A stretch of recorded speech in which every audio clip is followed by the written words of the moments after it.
Diario de Ana Frank, 1942-1944. Ana Frank, jueves 9 de julio de 1942. Querida Kitty, nos pusimos en camino bajo una lluvia tupida. Papá y mamá, llevando cada cual una bolsa de provisiones llena de toda clase de cosas colocadas de cualquier modo, y yo con mi bolsón repleto a reventar. Las personas que se dirigían a sus trabajos nos miraban compasivamente. Sus rostros expresaban el pesar de no poder ofrecernos un medio de transporte cualquiera. Nuestra estrella amarilla era lo bastante elocuente. Durante el trayecto, papá y mamá me revelaron en detalle la historia de nuestro escondite. Desde hacía varios meses habían hecho transportar pieza por pieza una parte de nuestros muebles, lo mismo que ropa de casa y parte de nuestra indumentaria. La fecha prevista de nuestra desaparición voluntaria había sido fijada para el 16 de julio. A raíz de la citación, hubo que adelantar 10 días nuestra partida, de manera que íbamos a contentarnos con una instalación más bien rudimentaria. El escondite estaba en el inmueble de las oficinas de papá. Es un poco difícil comprender cuando no se conocen las circunstancias. Por eso, tengo que dar explicaciones. El personal de papá no era numeroso. Los señores Clarel y Copuis, luego Miep y por último Eli Vosen, la taquidactilógrafa de 23 años, todos los cuales estaban al corriente de nuestra llegada. El señor Vosen, padre de Eli, y los dos muchachos que le secundaban en el depósito no habían sido puestos al corriente de nuestro secreto. El edificio está constituido de la siguiente manera. En la planta baja hay un gran almacén que sirve de depósito. Al lado de la puerta del almacén está la puerta de entrada de la casa, detrás de la cual una segunda puerta da acceso a una escalerita. Subiendo esta escalera, se llega ante una puerta, en parte de vidrio esmerilado, en el que se lee contabilidad en letras negras. Es el escritorio que da al canal, una amplia sala muy clara, con archivos en las paredes y ocupada por un personal actualmente reducido a 3. Ahí es donde trabajan durante el día Eli, Miep y el señor Copuis. Atravesando una especie de vestuario donde hay un cofre y un gran armario que contiene las reservas de papeles, sobres, etc., se llega a una pequeña habitación bastante oscura que da al patio. Antes era la oficina del señor Kraler y del señor Van Damme, y ahora es el reino del primero. Además, puede llegarse a la oficina del señor Kraler por una puerta vidriada al final del vestuario que se abre desde el interior de la oficina y no desde afuera. Por la otra salida de la oficina del señor Kraler hay un corredor estrecho y se pasa enseguida por delante de la carbonera. Subiendo a 4 escalones, se llega al fin al aposento que es el orgullo del inmueble, en cuya puerta se lee privado. Allí se ven muebles oscuros e imponentes, el linóleo cubierto de hermosas alfombras, una lámpara magnífica, un aparato de radio, todo de primer orden. Al lado de esta habitación, una gran cocina espaciosa con un fogón de gas con 2 hornillas y una pequeña caldera para baño. Al lado de la cocina, el WC. Ese es el segundo piso. En el corredor de la planta baja hay una escalera de madera blanca, al cabo de la cual se encuentra un rellano que forma también corredor. Allí se ven puertas a derecha e izquierda. La de la izquierda lleva al frente de la casa, donde hay grandes habitaciones que sirven de depósito y almacén, y de allí puede subirse al desván. Puede llegarse también a las habitaciones delanteras por la segunda puerta de entrada, trepando por una escalera empinada, bien holandesa, como para quebrarse todos los huesos. La puerta de la derecha lleva a nuestro anexo secreto. Nadie en el mundo sospecharía que esta simple puerta pintada de gris disimula tantas habitaciones. Se llega a la puerta de entrada subiendo algunos peldaños. Al abrirla se entra en el anexo. Frente a esta puerta de entrada, una escalera empinada. A la izquierda, un corredorcito lleva a una habitación que se ha transformado en el hogar de la familia, así como en la alcoba del señor y la señora Frank. Al lado, un cuarto más chico es el estudio y alcoba de las señoritas Frank. A la derecha de la escalera Hay una habitación sin ventana con mesa de tocador para las abluciones. Hay también un pequeño reducto donde se ha instalado el WC, lo mismo que una puerta con acceso al dormitorio que yo comparto con Margot. Al abrir la puerta del rellano del tercer piso, sorprende encontrar tanto espacio y tanta luz en el anexo de una casa tan vieja. Las casas que bordean los canales de Ámsterdam son las más antiguas de la ciudad. Esta gran habitación equipada con una cocina de gas y un fregadero, que antes sirvió de laboratorio, está destinada a ser el dormitorio de los esposos Van Damme, así como cocina, sala, comedor, estudio o taller. Un cuartito pegado al corredor servirá de alcoba para Peter Van Damme. Hay un desván tan grande como las habitaciones que sirven de depósito en el piso de abajo, y ya te he mostrado en su totalidad nuestro hermoso anexo secreto. Tuya, Ana. Viernes 10 de julio de 1942. Querida Kitty, seguramente te he aburrido con esa larga y fastidiosa descripción de nuestra nueva vivienda, pero aún así me parece importante que tú sepas dónde hemos venido a parar. Ahora la continuación de mi relato, porque claro, no había terminado. Tan pronto como llegamos a la casa sobre el Prinsengracht, Miep nos hizo subir al anexo. Cerró la puerta detrás de nosotros y quedamos solos. Como había llegado en bicicleta antes, Margot nos aguardaba ya. Nuestra gran habitación, así como las otras, se encontraban en un desorden inimaginable. Todas las cajas trasladadas al escritorio en el transcurso de los meses precedentes yacían en el suelo sobre las camas por todas partes. En el cuartito, ropa de cama, frazadas, etc., se apilaban hasta el techo. Había que ponerse a trabajar inmediatamente si queríamos dormir esa noche en lechos decentes. Ni mamá ni Margot se hallaban en condiciones de cooperar. Se dejaron caer sobre los colchones agotadas y desdichadas, mientras que papá y yo, los ordenadores de la familia, queríamos comenzar al momento. Todo el día estuvimos vaciando cajas, arreglando los armarios, poniendo orden, para por fin caer muertos de fatiga en camas bien hechas y bien limpias. No habíamos comido nada caliente en todo el día, cosa que no nos había preocupado en absoluto. Mamá y Margot se sentían demasiado cansadas y deprimidas como para comer, y tanto papá como yo estábamos excesivamente ocupados para pensar en eso. El martes a la mañana reanudamos el trabajo inacabado. Eli y Miep, que se ocupaban de nuestro aprovisionamiento, habían ido a buscar las raciones. Papá preparó un rudimentario enmascaramiento de las luces para impedir que nos vieran desde afuera. Fregamos y lavamos el piso de la cocina.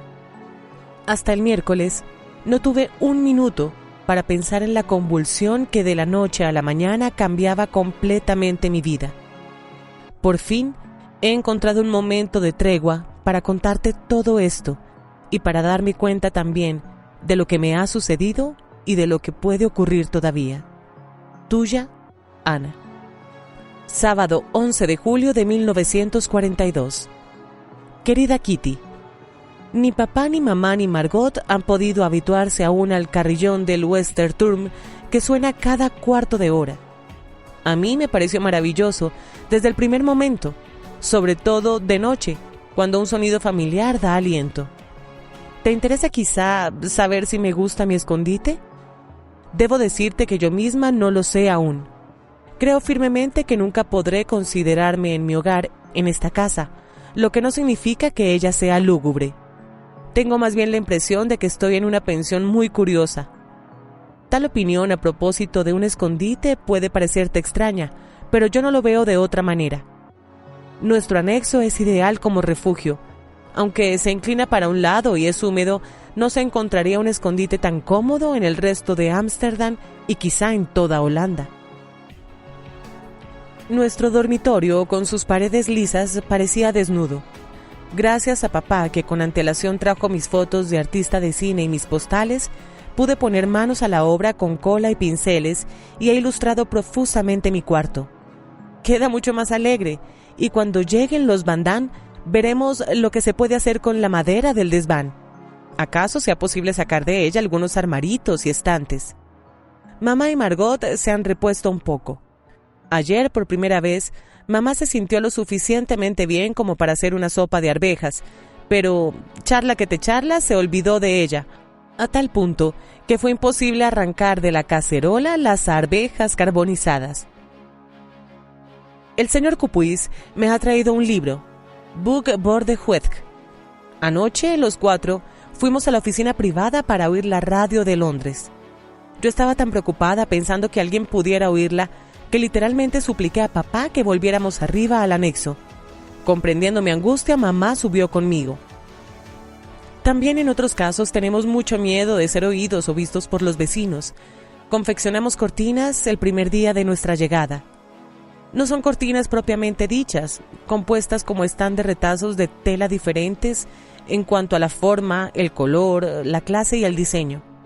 Papá y yo cosimos estos retazos con la torpeza de los profanos en el oficio.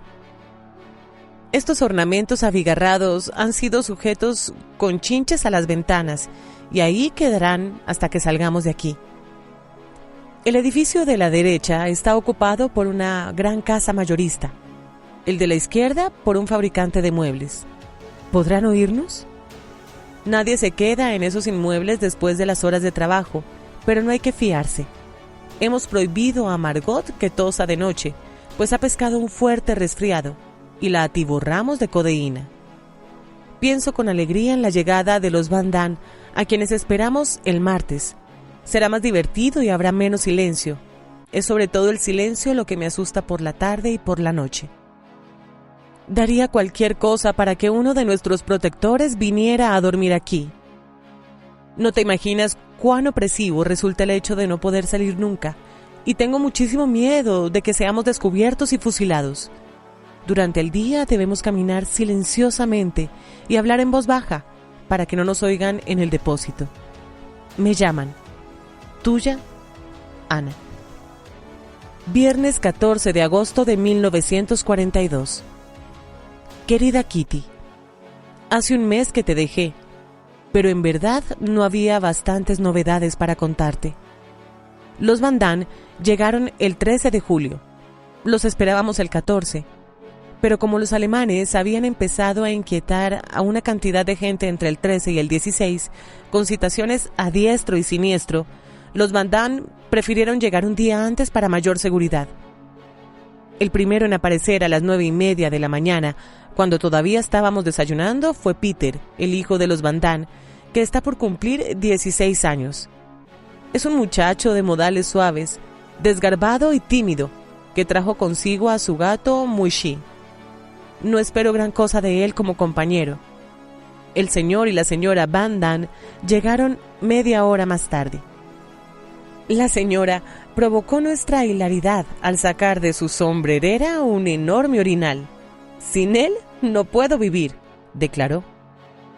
Era el primer objeto que encontraba a su sitio fijo, debajo del diván que le sirve de cama. El señor Van Damme no había traído el orinal, sino su mesa plegadiza para el té. Desde el comienzo, hicimos todas las comidas juntos en una atmósfera de cordialidad. Después de 3 días, todos sentimos que nos habíamos transformado en una sola familia. Era evidente que, habiendo formado aún parte durante toda la semana de los habitantes del mundo exterior, los Van Damme tenían muchas cosas que contarnos. Entre otras, lo que más nos interesaba era que había sido de nuestra casa y del señor Goudsmit. El señor Van Damme nos relató lo siguiente. El lunes a la mañana, el señor Goudsmit me telefoneó para preguntarme si podía pasar por su casa, cosa que hice inmediatamente. Estaba muy nervioso. Me mostró una cartita dejada por los Frank y se mostró dispuesto a llevar el gato a casa de los vecinos, en lo que estuve de acuerdo. El señor Goudsmit temía una investigación y por eso examinamos todas las habitaciones, poniendo en ellas un poco de orden. También despejamos la mesa del desayuno. De pronto, observó sobre el escritorio de la señora Frank un anotador en el cual estaba escrita una dirección de Maastricht. Aún sabiendo que la había dejado intencionalmente, simulé sorpresa y susto, rogando al señor Goudsmit que quemara aquel maldito papel sin tardanza. Aunque todo el tiempo simuló no saber nada acerca de la desaparición de ustedes, después de haber visto aquel trozo de papel se me ocurrió una cosa. Señor Goldsmith, dije, me parece recordar algo que podría estar relacionado con esta dirección. Un oficial de jerarquía se presentó en la oficina hace alrededor de 6 meses. Estaba destinado a la región de Maastricht. Parecía ser un amigo de juventud del señor Frank y le prometió ayudarlo en caso necesario. Dije que, según todas las probabilidades, aquel oficial había debido mantener su palabra, facilitando de una u otra manera el paso de la familia Frank a Suiza a través de Bélgica. Le recomendé que contara eso a los amigos de los Frank, que pidieran noticias de ellos, aunque sin hablar necesariamente de Maastricht. Enseguida me marché. La mayoría de los amigos de ustedes han sido puestos al corriente. Lo he sabido por diversos conductos. Nosotros encontramos esta historia muy divertida y nos reíamos aún más de la fuerza de imaginación de la gente, de la que nos daba a prueba otros relatos del señor Van Damme. Así, hubo quien nos vio partir, a las 4, al romper el alba, montados en bicicleta, y una señora que pretendía saber a ciencia cierta que habíamos sido metidos en un auto militar en plena noche. Tuya, Ana. Viernes 21 de agosto de 1942. Querida Kitty, la entrada de nuestro escondite ha sido ahora adecuadamente disimulada. El señor Kraler era del parecer de colocar un armario delante de la puerta de entrada. Hay muchos allanamientos a causa de las bicicletas ocultas. Un armario giratorio que se abriera como una puerta. El señor Vossen se ha esforzado como ebanista para la fabricación de este armatoste. Entretanto, fue puesto al corriente de nuestra permanencia en el anexo y se muestra servicial a más no poder. En este momento, para poder llegar a las oficinas, hay que encorvarse primero y luego saltar, porque los peldaños han desaparecido. Al cabo de 3 días, todos teníamos chichones porque chocábamos ciegamente contra el bajo dintel de la puerta. Por eso, en el reborde, pusimos un paragolpes, una bolsita rellena de virutas. Veremos cómo resulta eso. No hago gran cosa en materia de estudios. He decidido prolongar mis vacaciones hasta septiembre. Luego, papá será mi profesor, pues temo haber olvidado mucho de cuanto aprendí en la escuela. No hay que contar con cambios en nuestra vida. No me entiendo en absoluto con el señor Van Damme. En cambio, él quiere mucho a Margot. Mamá me trata a veces como a una criatura, lo que me parece insoportable. Fuera de eso, no vamos mal.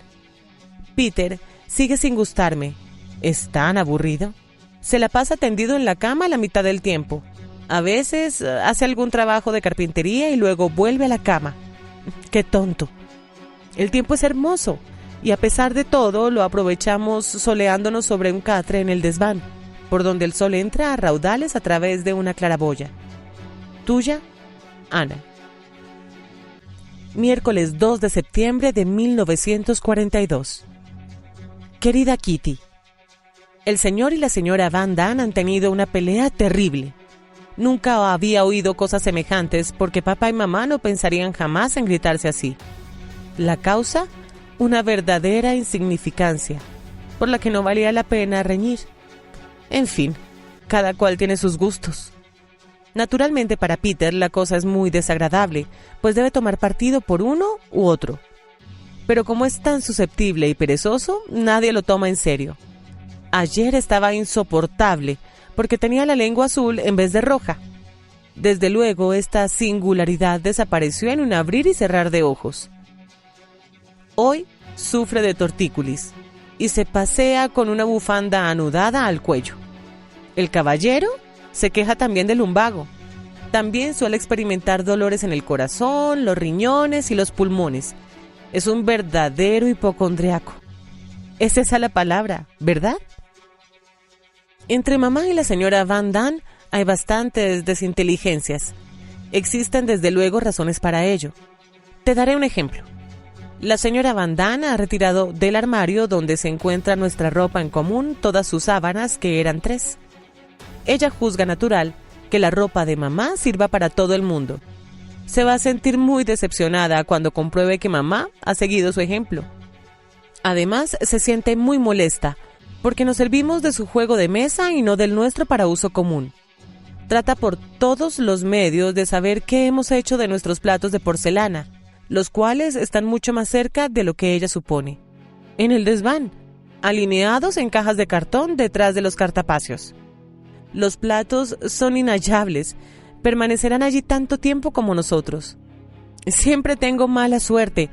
Ayer dejé caer un plato sopero perteneciente a la señora. Se hizo trizas. ¡Oh!, exclamó ella furiosa. ¿Es que no puedes tener más cuidado? Es todo lo que me queda. A pesar de todo, el señor Van Damme me prodiga pequeñas amabilidades. Esta mañana, mamá ha vuelto a abrumarme con sus sermones. No puedo soportarlos. Nuestras opiniones son demasiado opuestas. Papá me comprende, aunque a veces llegue a enfadarse conmigo durante 5 minutos. La semana pasada, nuestra vida monótona fue interrumpida por un pequeño incidente. Se trataba de Peter y de un libro sobre las mujeres. Margot y Peter tienen permiso para leer casi todos los libros que el señor Copuis saca de la biblioteca pública para nosotros. Pero se juzgaba que un libro sobre un tema tan especial tenía que quedar en manos de las personas mayores. Ello bastó para despertar la curiosidad de Peter. ¿Qué podía haber de prohibido en aquel libro? A hurtadillas se lo sustrajo a su madre mientras ella charlaba con nosotros abajo y escapó al desván con su botín. Todo anduvo bien durante varios días. La señora Van Damme había observado los manejos de su hijo, pero no se lo dijo a su marido hasta que éste lo olfateó por sí solo. ¿Cómo se encolerizó? Al recuperar el libro, creyó la cuestión terminada, mas no contaba con la curiosidad de Peter, que no se dejó intimidar en absoluto por la firmeza del padre. Peter trató por todos los medios de leer hasta el fin aquel volumen. Entretanto, la señora Van Damme había venido a pedirle su opinión a mamá. Mamá juzgaba que, en efecto, aquel libro no era adecuado para Margot, aun cuando aprobaba que leyera la mayoría de los otros. «Hay una gran diferencia, señora Van Damme», dijo mamá, «entre Margot y Peter. Ante todo, Margot es una muchacha, y las muchachas están siempre más adelantadas que los muchachos. Además, Margot ya ha leído muchos libros serios y no abusa de lecturas prohibidas. Y por último, Margot es más madura e inteligente, lo que se demuestra por el hecho de que ya casi termina la escuela». La señora Van Damme se mostró de acuerdo con mamá, aunque seguía considerando erróneo permitir a los jóvenes leer libros escritos para adultos. Lo cierto es que Peter seguía buscando un momento propicio para apoderarse del libraco cuando nadie lo observaba. La otra tarde, a las 7:30, cuando todo el mundo escuchaba la radio en la oficina privada, él se llevó su tesoro al desván. Debió bajar de allí a las 8:30, pero el libro era tan palpitante que no prestó atención a la hora y apareció en el momento en que su padre regresaba a su habitación. ¿Adivinas la segunda parte? Una bofetada, un golpe, y el libro cayó sobre la mesa y Peter al suelo. Esas eran las circunstancias en el momento de cenar. Peter se quedaba donde estaba. Nadie se preocupaba de él. Había sido castigado. La comida prosiguió. Todo el mundo estaba de buen humor, se charlaba, se reía. De pronto un silbido agudo nos hizo palidecer. Todos dejaron cuchillos y tenedores y se miraron con espanto. Y enseguida se oyó la voz de Peter gritando por el caño de la estufa. «Si ustedes creen que voy a bajar, se equivocan». El señor Van Damme tuvo un sobresalto, tiró su servilleta y con el rostro ardiendo rugió. «¡Basta! ¿Me oyes?». Temiendo lo peor, papá lo tomó del brazo y lo siguió al desván. Nuevos golpes, una disputa. Peter volvió a su cuarto. Hubo un portazo y los hombres regresaron a la mesa. La señora Van Damme hubiera querido guardar un pan con mantequilla para su querido vástago, pero su marido se mostró inflexible. Si no se disculpa inmediatamente, pasará la noche en el desván. Hubo protestas de parte de todo el resto, pues considerábamos que privarle de cenar era ya suficiente castigo. Y si Peter se resfriaba, ¿a dónde irían a buscar un médico? Peter no se disculpó y volvió al desván. El señor Van Damme resolvió no ocuparse más del asunto. Sin embargo, a la mañana siguiente, pude comprobar que Peter había dormido en su cama, lo que no impidió que a las 7 volviera a subir al desván. Fueron menester las persuasiones amistosas de papá para hacerlo bajar. Durante 3 días, miradas de enojo, silencio obstinado. Luego, todo volvió a la normalidad. Tuya, Ana. Lunes 21 de septiembre de 1942. Querida Kitty, hoy me limito a noticias de la vida cotidiana. La señora Van Damme es insoportable. Conmigo estalla a menudo a causa de mi verborragia sin fin. Nunca pierde ocasión de fastidiarnos. Su última manía es la de no lavar las cacerolas. Si hay algunas sobras, las deja dentro en lugar de ponerlas en un plato de vidrio como nosotros solemos hacer, y todo eso se estropea. Y cuando a Margot le toca el turno de lavar la vajilla y encuentra 7 utensilios para fregar, la señora le dice despreocupadamente: «Vaya, Margot, tienes trabajo para rato». Papá y yo hemos hallado un modo de entretenernos. Me ayuda a establecer mi árbol genealógico paterno. Sobre cada miembro de la familia me cuenta una breve historia y eso me hace sentir mi ancestro. El señor Copuis me trae libros cada 15 días. Me entusiasma la serie Hope ter Huld. Todo cuanto escribe Sissy van Marksveld me gusta sobremanera.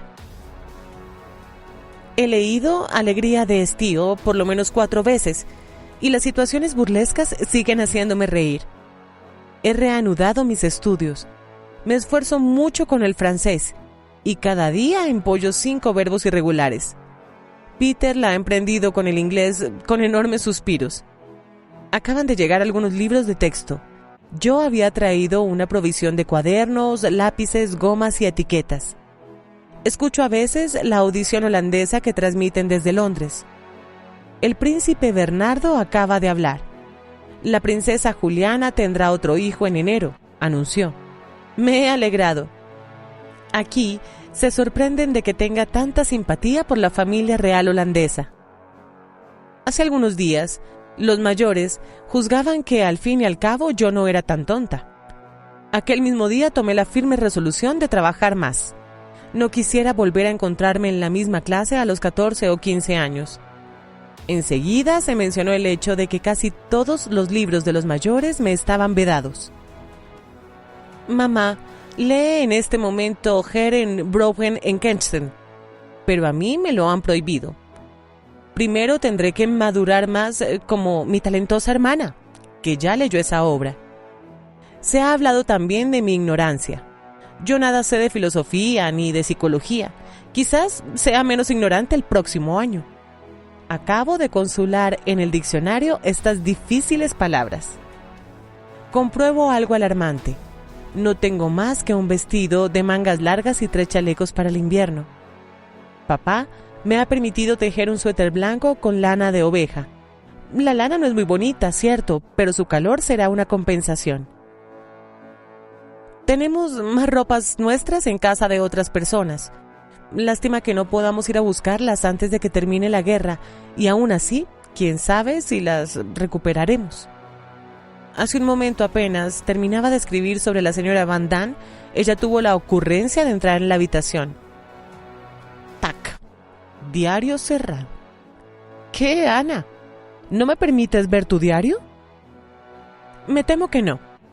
Vamos, ¿ni siquiera la última página? No. Ni siquiera la última página. Me ha dado un buen susto. En esa página ella no aparecía nada favorecida. Tuya, Ana.